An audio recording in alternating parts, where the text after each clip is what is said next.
On en arrive à une manifestation de soutien. Les défenseurs de l'agrocité de Colombes dans les Hauts-de-Seine sont toujours mobilisés. Il se pourrait bien qu'ils obtiennent gain de cause. On veut, en lieu et place, construire un parking, mais ils ne l'entendent pas de cette oreille.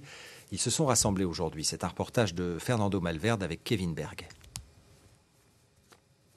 Les défenseurs de ce jardin potager au pied des tours d'une cité de Colombes ne décolèrent pas. Ils sont sommés par la justice de quitter les lieux alors que cette petite ferme urbaine est installée depuis 5 ans sur une ancienne friche. La nouvelle mairie UMP veut en faire un parking provisoire avant des travaux de rénovation du quartier. Même si je ne suis pas habitante de Colombes, je pense qu'il faut vraiment créer des îlots de verdure, des liens où on peut partager, échanger, mêler les différentes expériences et puis faire en sorte de favoriser vraiment l'agriculture urbaine. L'agrocité de Colombes, c'est une école du compost que des chercheurs viennent étudier de partout. Des salades, un poulailler, mais aussi un café qui favorise la convivialité dans ce quartier dit favorisé.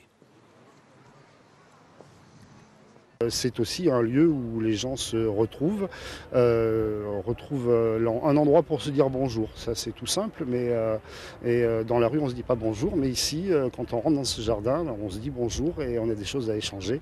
Si ce n'est que des échanges de savoir, quelle graine c'est, quelle plante de tomate est-ce, comment ça pousse.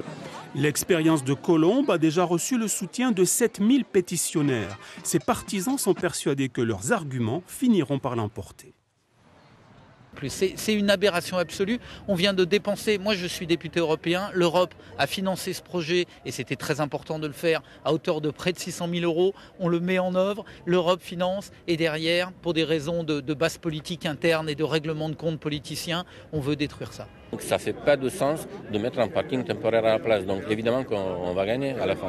Et en plus, le parking, mis à part qu'il peut être emplacé ailleurs, il ne va pas occuper tout le terrain. Donc démolir le bâtiment, ça ne sert à rien. Juste détruire un projet. Un recours devant le Conseil d'État a été déposé. La bataille judiciaire pour défendre un carré de verdure au cœur du béton est loin d'être terminée.